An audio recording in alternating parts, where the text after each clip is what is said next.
Hi, welcome to our Simplicity Sew Along. We're doing 9788. We're doing this really cute skirt with the slit. It's going to be great for cruise wear. We're doing version B with the closed section. This little open belly button section is a bit much for me, but I'm doing the long section with the slit. So, a couple of things. The first thing you want to do when you start is you're cutting interfacing out of piece 2. Now I have this super nice stretch jersey. It's almost like a t-shirt knit and it feels like suede. I got this from Joann's. It's a great color and it's super soft. So for interfacing, you don't want to use a traditional interfacing. You want to use something that's super stretchy because this is going to move. And if you have an interfacing that is stiff and doesn't stretch, it's not going to move with the garment. So this interfacing has been applied here, and see how it stretches with my garment. That's going to make a huge difference in the way that the garment is put together. So that's first. And our first step is to apply that interfacing to the front piece. So this is piece 1, and it has this weird little slit thing going on in the front. Right? This is the back of piece 1. And I've applied my interfacing. That's the very first step. The next step is to sew this center front together to the small dot. So I've marked the dot with a pin.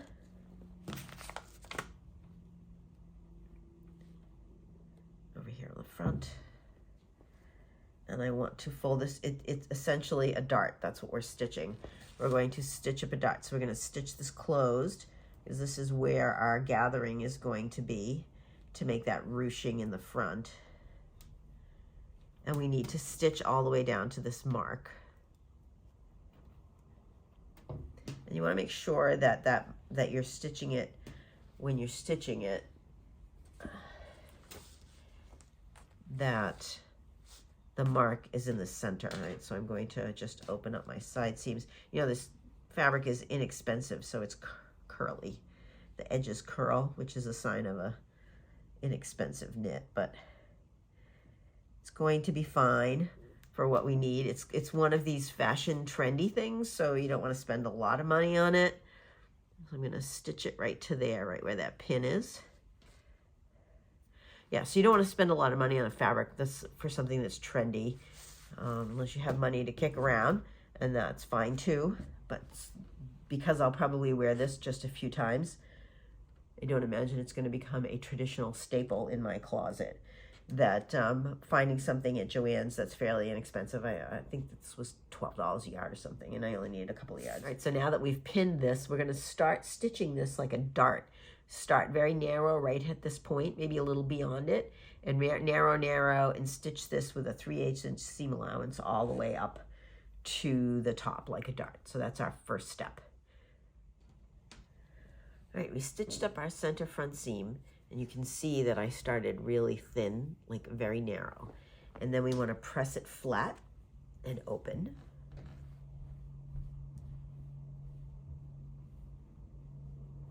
And pin down our facing. So we're going to fold it right along the facing seam. And you can see on these edges where they go out, that is to mimic the way the skirt goes back out again. So we're just going to pin this down in place.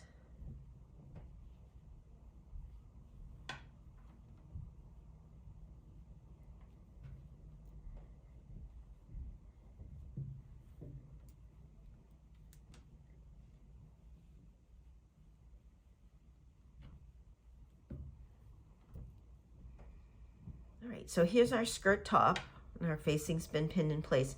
And they want you to use bias tape. I have an issue with store purchase bias tape. It's very stiff, and you can see this fabric is super soft. So I just made a piece of, cut a piece of fabric 1.5 inches wide and serged off the edges, but you don't even need to. This isn't going to unravel. And I'm going to use this for my gathering channeling instead of the bias tape, because the bias tape is so stiff that what's going to happen when you gather this up, it's going to be crunchy and it's not going to be soft. You want a soft gather, and because the bias tape that you purchase from the store is so stiff, you might end up getting something that's stiff. If you have a heavier knit, then you might be able to get away with it, but you have this. Why wouldn't you use this? right? We have a few extra scraps. It doesn't take a very big piece.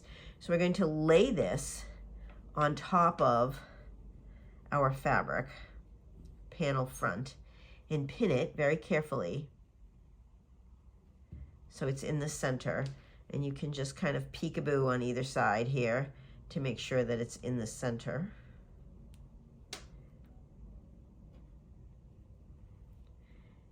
And then we're going to channel stitch and stitch. We're going to stitch in several channels for our cording to pull the gathering up. So our cording is going to go in there. All right, I'm going to do my stitching from the front side. What I want to do is I also am going to start with my center seam because we're making 2 channels here, one on either side for each of the cording that goes in. So I'm going to stitch in the ditch all along this seam I just sewed, carefully opening this up so you don't really see it as much as possible. Then I'm going to go back and stitch channels on each side at a 1/2 inch from this center seam. I'm trying to make them as even as possible. And then we'll come in and thread our cords into the channels. So the cording is piece 5, this big one, piece 5. We're cutting 2 of those, and you fold them right sides together and stitch them, which I did. Then you have to turn them, which is always a nuisance. So there's the old-fashioned way of turning them. You can stick a straight pin in there, a safety pin in there, and just jam that up all the way through.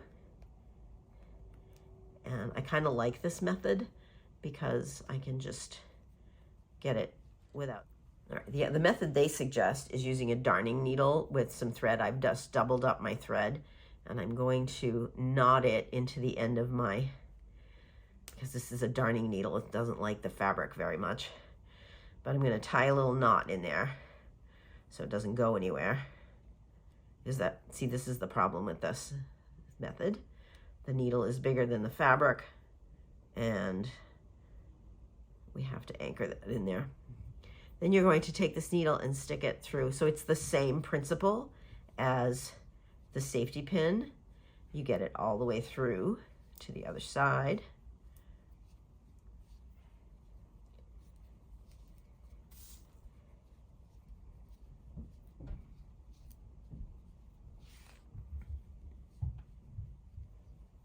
And then once it's through the other side, you start turning it. So you pull and you turn the fabric in on itself on this end. Once you get it started, getting it started is the hardest part because you have to get that little tail end shoved into itself.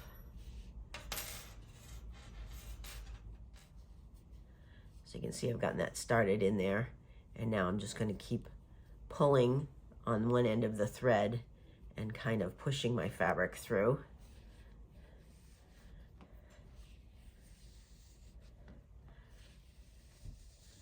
And it's very stretchy, and it comes out the other side. Look at that.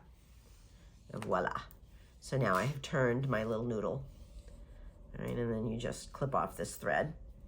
So in this same thing with this method, I'm going to shove this safety pin all the way up, and in the process, turn my tube inside out. Now, the directions do call for turning this edge in and hand stitching it. Honestly, I'm going to leave it raw. It is, it's a knit, and you will see them in the store raw, just like this. I think it actually looks messy when you turn it in, and no one's going to be looking at it going, oh my goodness, look at the end of your strings.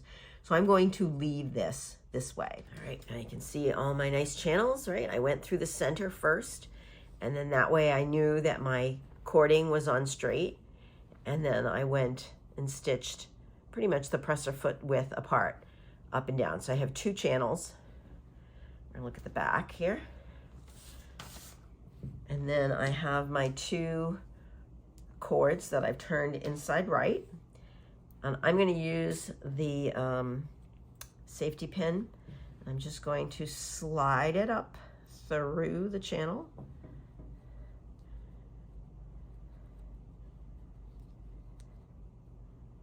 I'm going to do one on each side.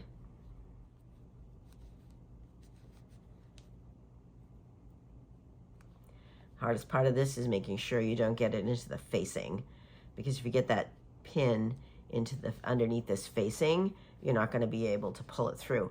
Also, you need to turn this upper edge down. I turned it down facing the wrong way. Probably would be better if it was going the other way and you didn't see it, but that is not a biggie. It's on the internal. Now, I'm going to pull this out, but I don't want to pull it past my little edge here, right?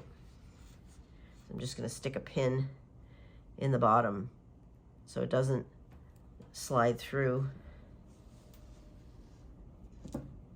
And now I'm going to do the cord on the other side.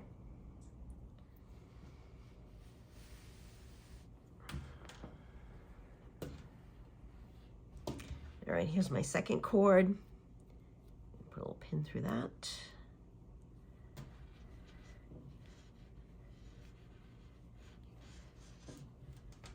Second one's a little harder to get through because the space is taken up with the first one. There we go. All right.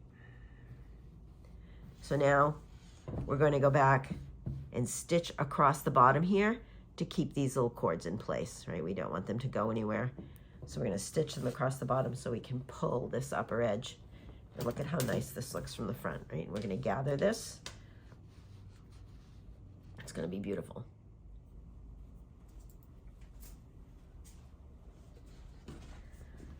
All right, and my drawstrings are complete. Don't they look great? They're very cute. I'm not going to draw them up now because we have to sew this all together. We'll do that at the very end.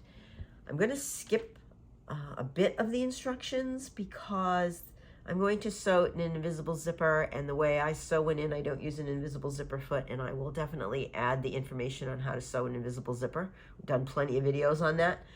In the bottom down below, you can find that. But I'm going to sew this right side together, and then I'm going to insert my invisible zipper, and then I'm just going to sew a little section here because we have this opening. The slit is going to be on this side. And I also want to try it on because I don't know how high I want that slit to be. Along with the pattern, we are on step 10. I'm just going to unpin the edges of this facing, and I'm going to sew a zipper into the left side of my garment. So I'm going to sew a zipper here.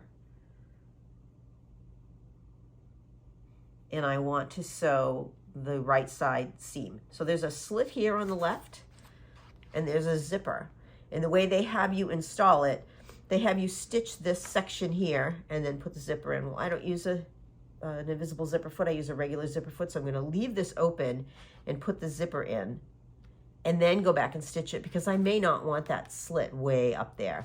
I may want it a little bit lower, less of a slit. So we'll see. And I can do that if I wait and stitch that afterwards. But I am going to stitch the right sides together. And here is our facing for the front. It's a fold down facing. Our facing for the back is a stitched on facing. That is piece 4. And we're going to do that at the end. So what we're going to do right now is sew this right side seam together. And I need to make sure that I don't sew this section of the facing.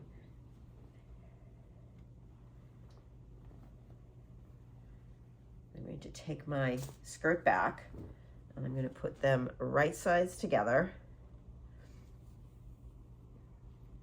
And at this juncture where the facing is, I'm going to pin and leave a 5/8 inch seam allowance. So I'm going to start sewing where my pin is. I need to leave a 5/8 inch seam allowance so I can add my back facing on after at the very end, which seems a little counterintuitive to me, but we're going to go with the flow here. So I like to pin all the way down at the bottom because I want my seams to end up being the same length. It's always a good thing, especially when you're trying to hem it. And then, and this, again, I said this fabric is inexpensive, and it's rolly, so you kind of have to work with these seams to get them to lie flat. And then I'm going to use my stretch stitch, and I've been using, obviously, my stretch needle all along.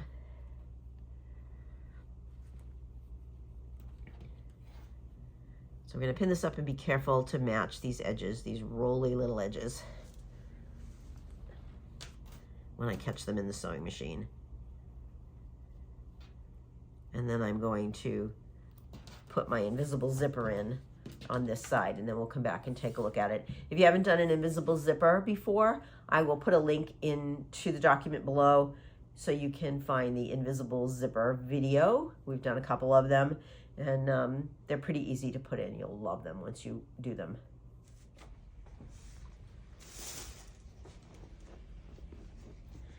We are finishing up Simplicity, a 9788. We have this skirt. Now I want to talk a little bit about the installation of this zipper. First of all, this is a knit garment. Not 100% sure why you need a zipper, but we followed the instructions, and I'm making this along with you, so this is my first time also. When you put that zipper in, you have to remember a couple of things. This facing is a continuation of the front piece, and then you still have to attach the back facing on. So when you line up the zipper, you have to line this up with the seam allowance, and you can't sew the seam allowance down because you need to go back and attach this facing. So keep that in mind. You don't want your zipper cattywampus. Also, I did not follow the zipper instructions. I used my own regular foot that comes with my machine and put my invisible zipper in, and like I said, that will be down below in the instructions.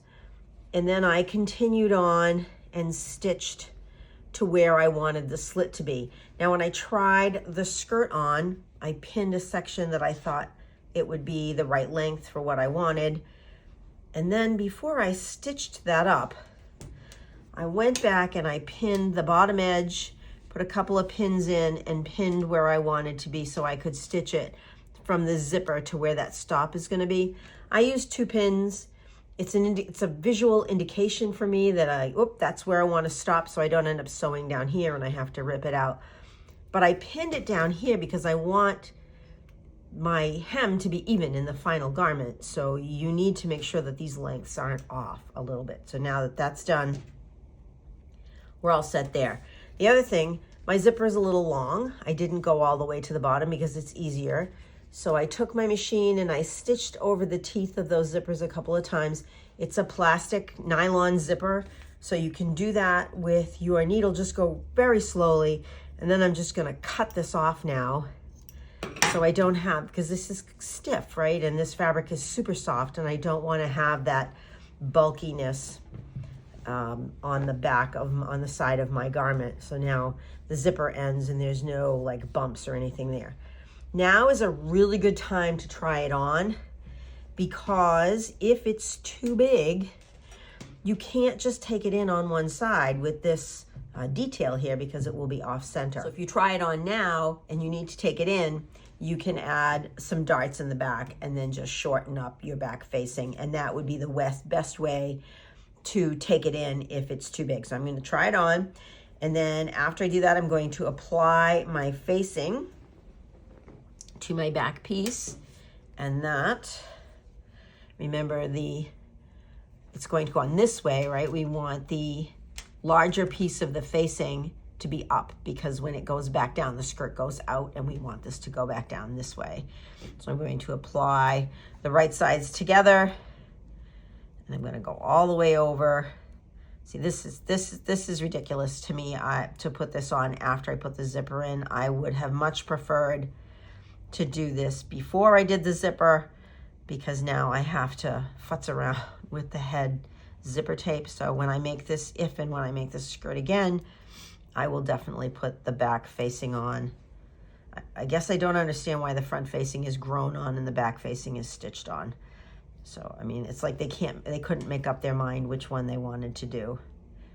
So once I get this back facing put on and stitched, I am going to understitch it, and I will show you what that looks like afterwards. But then you have to go back now. After you stitch this on, you have to go back and stitch up the facing at the side seam, which just seems silly to me. But I'm going to do that, and I'm also going to hem my skirt with a twin needle along the hem, and then the last thing that happens here would be this side seam. You want to do the hem first, So you want to fold the hem up and do the hem first, and then come back and stitch this side opening down. So we're going to try it on, make sure it fits, add darts if we need them, do the hem, do the slit seam, and sew the facing onto the back of the skirt. Here we are with our finished 9788. I was just looking at the pattern and it says easy to sew. You know, I'd like to know who wrote that on there, because this is not a pattern for a beginner sewer. But I finished the hem. I did a nice twin needle stitch on the hem, and I folded up the side, hem that in on my side slit. I'm happy with that. Added the ridiculous waistband on the back, and I understitched it. So what I did to help this waistband roll better, because there's really nothing to keep it in, I stitched the facing and the seam allowance together very close to the seam edge, and what that does is that creates a ridge almost to help you keep this folded down. I stitched the facing into the side seam to help keep that facing from rolling out. So now it's at least stitched down on this side, and then I will have to do the same stitching, hand stitch it on this side. And you can see my facings didn't even come out the same size, which I just find appalling in a pattern. So here's my problem with this pattern. Who needs a zipper in a knit garment? I'll probably never use it. And if I make the skirt again, I like the style. I like the length. I like this little bow in the front. I think it's a great style, but you don't need a zipper. Make this again? Maybe. I mean, I like the style. I like this ruching. I like the length and the slit in the front, but you can see this side where the zipper is stiff. The zipper is not made to go into this beautiful soft fabric, where this side is really soft and floaty. So this zipper is always going to be a problem when you wear it. The facing doesn't stay in. Even with the understitching, it's not going to stay in. And having one facing attached to the garment and another facing on the back of the garment, unless you're putting an elastic in, is silly. And I think that this skirt would benefit more from an elastic across the back than a zipper in the side seam, which is what I will do next time. However, I love this fabric from Joann's, and I'm going to make 9789, which is the next pattern in this series, and I'm going to make this ruched top, this same view A, this ruched top that she's wearing. Although a bow is not my jam, so what I did when I cut it out was I duplicated this ruched shoulder, and I'm going to put a shoulder on this side that's flat and not ruched. So this is what we're going to work on next. It's already cut out and ready to go. So until next time, happy sewing.